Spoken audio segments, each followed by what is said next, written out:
The redistribution of capital to the oil-rich countries, most of which were located in or around the Persian Gulf, came at the expense of a chronic slump in the economies of the developed world that buckled under the weight of depression and stagnation as the coffers of OPEC states swelled. The Middle East was awash with money, just as Britain had been in its heyday in the 18th century, when nabobs spent cash with abandon. The 1970s were a decade of opulence, when Iran Air placed orders for Concords, and when the imports of luxury goods like stereos and televisions soared, with the number of viewers rising from just over 2 million in 1970 to 15 million just 4 years later. Lavish spending knew no boundaries, as had been the case when early medieval Europe had been hungry for fine fabrics, spices, and luxuries from the East.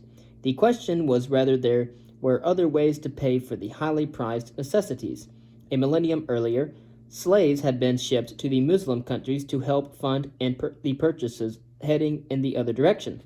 Now, too, there was a darker side to being able to afford the black gold, the sale of arms, and the sale of nuclear technology. National governments lobbied aggressively to sell weapons through state-owned businesses or by supporting corporations that were major employers and taxpayers. The Middle East as a whole accounted for more than 50% of global arms imports in the mid-1970s.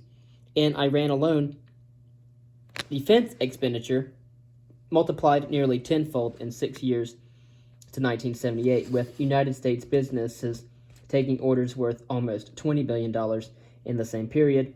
Total military expenditure in this period has been estimated at more than $54 billion, evenly rising to nearly 16% of GNP, gross national product.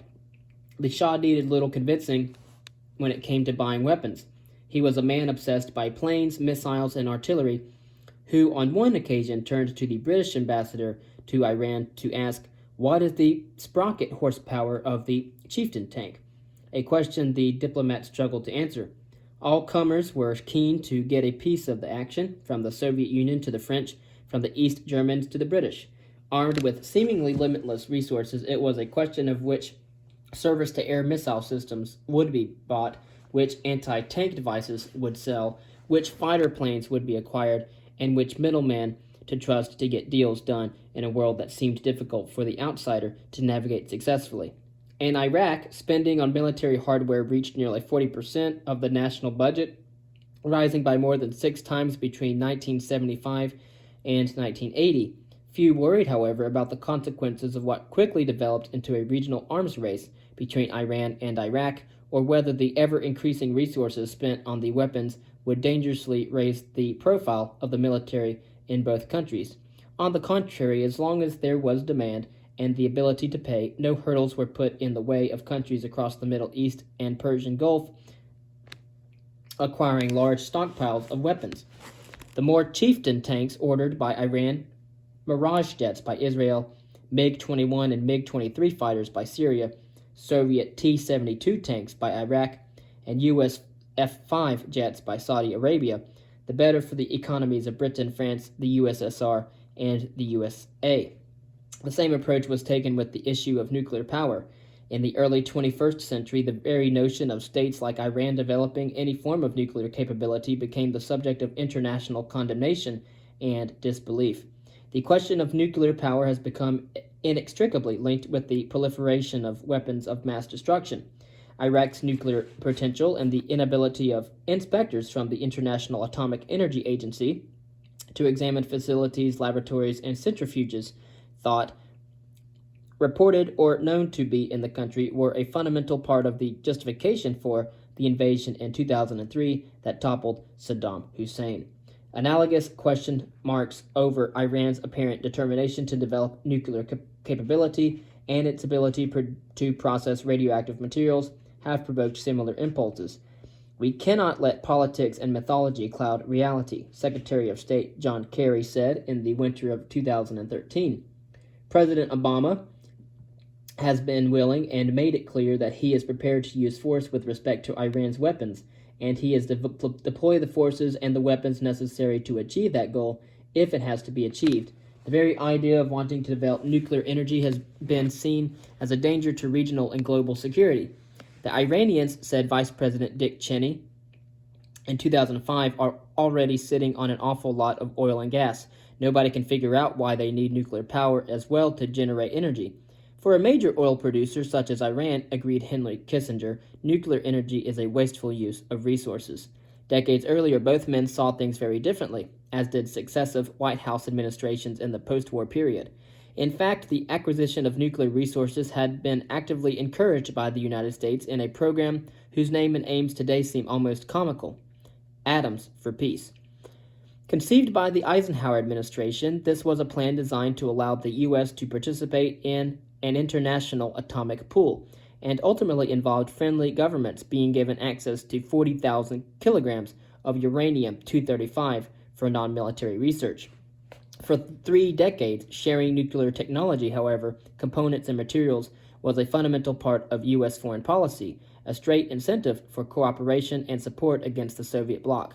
With the USSR becoming a force to be reckoned with in Asia and the Persian Gulf, the U.S. felt keenly the need to reinforce its support for the Shah, who seemed to be the only reliable leader in the region, even though there were others who did not think the same way. One prominent Saudi warned the United States ambassador that the Shah was a megalomaniac and highly unstable. If Washington did not understand this, he added, there must be something wrong with American powers of observation. Although there were some skeptics who cautioned against giving the Iranian ruler everything he wants, the extension of Soviet power in the region convinced others, notably Kissinger, that support for the Shah should be reinforced. When the latter visited Washington in the mid-1970s, therefore, the memorandum Kissinger prepared for the president drew attention to the importance of visible U.S. support for the Shah, referring to him as a man of extraordinary ability and knowledge, though such praise glossed over the chronic levels of corruption and inefficiency being reached in Iran. So eager was the U.S. to provide support for plans to destabilize neighboring Iraq that it helped foment trouble with the Kurds. This had a tragic outcome after rebellion went badly wrong and heavy reprisals were taken against the Kurdish minority in the northern geographical location of the country. Having encouraged revolt, the U.S. now stood back and watched as Iran made overtures and soon reached a settlement with Iraq over long-standing territorial boundary issues, sacrificing the Kurds in the process. Even in the context of covert action, ours was a cynical enterprise, concluded the Pike Committee that looked into clandestine American diplomacy in the 1970s. Perhaps not surprisingly, having declared that there was insufficient space in the first volume of his memoirs to discuss this event, Kissinger did not make good on his promise to deal with it in his second. In other respects, the Shah was also planning for the future. He realized that the oil bonanza of the early 1970s would not last forever, and that oil reserves would eventually be depleted, which would leave Iran's own energy needs uncertain. Notwithstanding thermostats being turned down in the U.S., demand for oil continued to rise, leaving Iran and other oil-rich countries with deep pockets to prepare for the long term. Nuclear power, concluded a report specially commissioned by the Shah, was the most economic source of power that would secure Iran's needs. Based on the twin assumption that oil prices would only rise and that the costs of building and maintaining nuclear power stations would reduce, developing the nuclear industry seemed an obvious step to take, especially since the prestigious project would show how modernized Iran had become.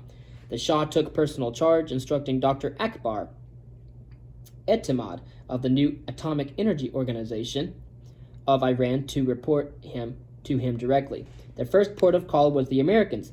In 1974, an initial agreement was reached by which the U.S. agreed to sell 2 reactors as well as enriched uranium to Iran. The scope of the arrangement was expanded further in 1975 when a $15 billion trade deal was agreed between the 2 countries, again between the United States and Iran, which included provision for Iran to purchase 8 reactors from the United States at a fixed price of $6.4 billion. The following year, President Ford approved a deal that allowed Iran to buy and operate a U.S.-built system that included a reprocessing facility that could extract plutonium from nuclear reactor fuel, and therefore enable Tehran to operate a nuclear fuel cycle. President Ford's chief of staff had no hesitation in approving this sale. In the 1970s, Dick Cheney did not find it difficult to figure out what Iran's motivations were. The Shah's acquisitions from the U.S. were part of an ambitious and much wider plan that drew in technology, expertise, and raw materials from other Western countries. Work began on 2 pressurized water reactors near Bushehr on the Gulf in 1975 after contacts had been signed with West Germany's Kraftwerk Union AG, with the latter also committing to provide an initial fuel load and reloadings as necessary for 10 years. Further letters of intent were signed with Kraftwerk, as well as with Brown Boveri and with Framatome of France for a further 8 reactors, including terms for Iran to be supplied with enriched uranium. Stand-alone agreements were also reached for uranium to be reprocessed in France, returned to Tehran for enrichment, and then either reused domestically or resold to a third party of Iran's choosing. Even though Iran was a signatory of the Nuclear Non-Proliferation Treaty of 1968, there was regular chatter in the intelligence community about the development of a clandestine nuclear weapons program, hardly a surprise, given that on occasion the Shah would declare that Iran would develop weapons capability without a doubt and sooner than one would think.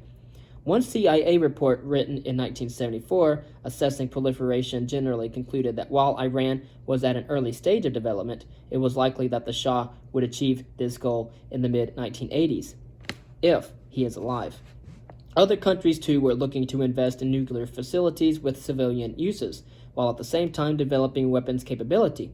In the 1970s, Iraq spent aggressively under the direction of Saddam Hussein with the specific aim of building a nuclear bomb.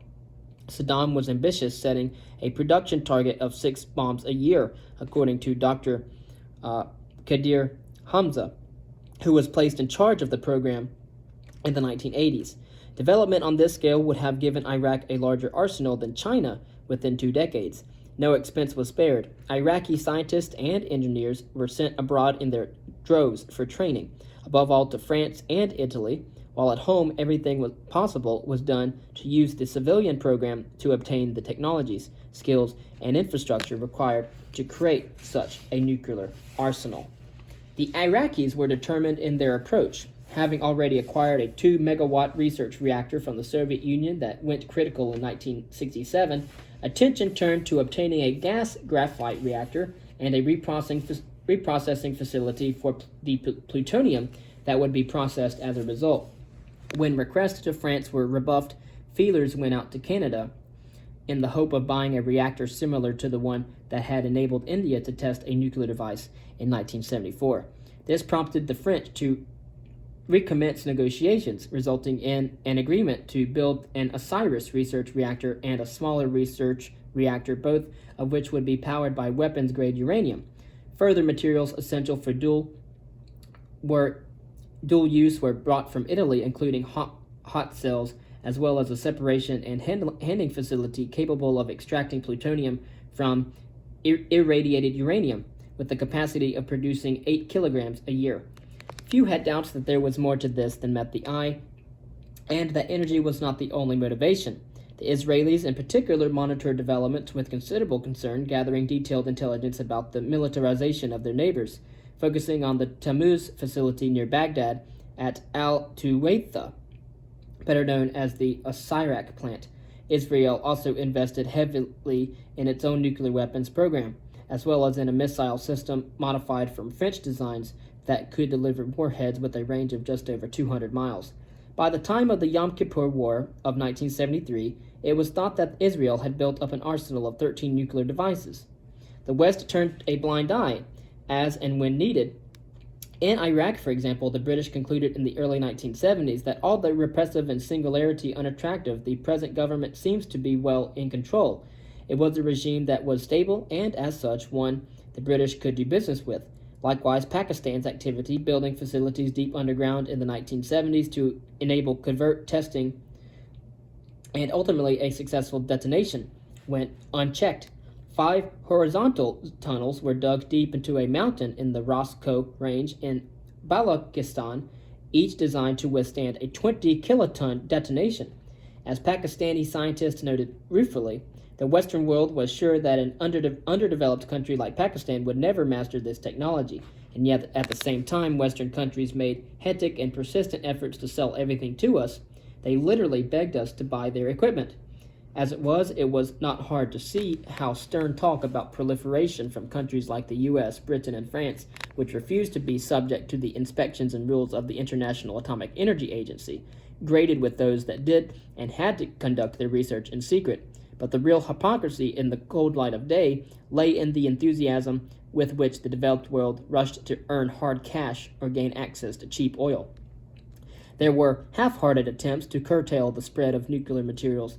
In 1976, Kissinger suggested that Pakistan should wind down its reprocessing project and rely instead on a U.S.-supplied facility being built in Iran that was part of a scheme devised by none other than Dick Cheney for the plant in Iran to serve as a hub for energy needs across the region. When the president of Pakistan turned down this offer, the U.S. threatened to cut off the country's aid package. Even Kissinger began to reconsider the wisdom of enabling foreign governments to have access to the technologies and designs underpinning nuclear power. "I am frankly getting tired of the Iran deal to build nuclear reactors," he said at a State Department meeting in 1976, despite the central role he had played in brokering it. "I have endorsed it, but in any region you look at, it is a fraud. We are the only country which is fanatical and unrealistic enough to do things which are contrary to our national interests." Sentiments like these hinted at a growing sense in Washington that the U.S. was boxed in and was faced with limited options. This was articulated clearly by members of the National Security Council in the late 1970s, who later stated that the United States had no visible strategic alternative to the close relationship with Iran, having burnt policy bridges elsewhere. All their criticism of the Shah's regime, and particularly the brutal methods of the Savak, rose in the Western media. The U.S. government continued to give loud and consistent support. President Jimmy Carter flew into Tehran on New Year's Eve in 1977 and was guest of honor at a dinner to mark the end of the year. "Iran," said the president, "is an island of stability in one of the more troubled areas of the world. This was because of the great leadership of the Shah. The success of the country owed much to your majesty and your leadership and to the respect and admiration and the love which your people give you." This was not so much rose-tinted glasses as a denial of reality, for storm clouds were gathering and plain for all to see. In Iran, demographic growth, rapid urbanization, and lavish overspending by a repressive regime produced a toxic cocktail. Endemic corruption did not help, with hundreds of millions of dollars taken in commission by the royal family and those close to the ruling regime, just for each reactor. By the late 1970s, the situation in Tehran was poisonous, as crowds took to the streets in growing numbers to protest about the lack of social justice and about the rising cost of living, on the back of plunging oil prices as global supplies began to exceed demand. Growing dissent played into the hands of Ayatollah Khomeini, by now exiled in Paris after being removed from Iraq as part of the deal struck with the Shah in 1975. Khomeini, whose elder son was probably murdered by the Savak in 1977, seized control of the situation, providing a vision that at once diagnosed the ills in Iran and promised to cure them. He was a brilliant communicator, able to capture the mood just as Mossadegh had done 3 decades earlier, in a move that appealed to left-wing revolutionaries, Islamic hardliners, and almost all those who were outside the golden loop of gilded rewards. Khomeini declared that the time had come for the Shah to step aside. The beneficiaries of good leadership should be the Iranian public and Islam, and not the Shah. To allay fears that Iran would become a religious state, Khomeini promised that clerics, preachers, and zealots would not rule the country directly, but would provide guidance. He set out 4 tenets that underpinned the future: the use of Islamic law, the eradication of corruption, the striking out of unjust laws, and the end of foreign intervention in Iran's affairs. It was not a catchy manifesto, but it was an effective one that spoke to multiple constituencies and encapsulated the problem and difficulties not only of Iran, but of the Islamic world as a whole. The argument that wealth was being diverted into the hands of the few at the expense of the many was not just powerful, but incontrovertible. In the 1970s, more than 40% of the country's population were undernourished, according to the World Health Organization targets, or the WHO. Inequality was rife, with the rich getting richer and the position of the poor showing little improvement, if any. It was up to the Iranian people to demonstrate, Khomeini declared. Appeal to the soldiers even if they fire on you and kill you. Let tens of thousands of us die as brothers, but show that blood is more powerful than the sword. As the situation became more and more tense, the Shah, on whom so much hope had been pinned by the United States, went to Tehran airport, where he gave a brief statement to say, "I am feeling tired and need a rest," before flying out of the country for the last time. Whether he could have prevented what happened next is a matter of speculation. What is clearer is how some European leaders reacted to the situation. What is clearer is how, in what President Carter called one of the worst days of my diplomatic life, Chancellor Schmidt became personally abusive during discussions about the Middle East, alleging that American interference in this region had caused problems with oil all over the world. The U.S. had pursued a policy of complete denial and read the runes far too late. At the start of 1979, Washington sent General Robert Heusser, Commander-in-Chief of U.S. European Command, to Tehran to demonstrate American support for the Shah and specifically to impress on the army that the U.S. continued to back the regime. It did not take him long to realize, however, that the writing was on the wall and that his life was potentially in danger. He saw enough to realize that the days of the Shah were over and that Khomeini was unstoppable.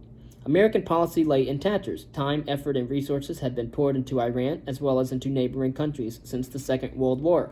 Leaders had been courted and indulged, while those who refused to pay along had been deposed or replaced. The methods used to control the interlocking parts of Asia had failed spectacularly. The Western nations, to quote Sir Anthony Parsons, British ambassador to Tehran at the time, were looking down the right telescope, but we were focused at the wrong target. Worse, anti-American rhetoric now united all the countries of this region. Syria and Iraq looked towards the USSR. India was closer to Moscow than it was to Washington, while Pakistan was willing to take U.S. support as and when it suited.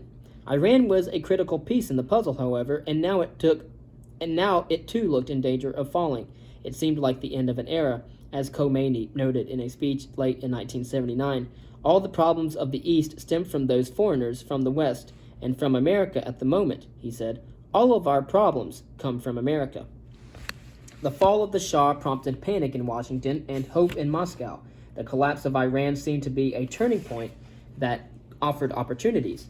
It was almost comical how badly the West had misjudged the situation, not only in Iran, but elsewhere too, such as in Afghanistan, where the U.S. Embassy in Kabul reported in 1978 that relations were excellent.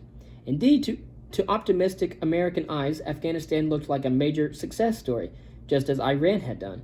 The number of schools had multiplied tenfold since 1950, with many more students turning to technical disciplines like medicine, law, and science. Women's education also blossomed, as the number of girls passing through primary education rose sharply. Rumors circulated that President Dawood, who had seized power in 1973, had been recruited by the CIA, and that the progressive agendas he pursued were ideas planted by the Americans.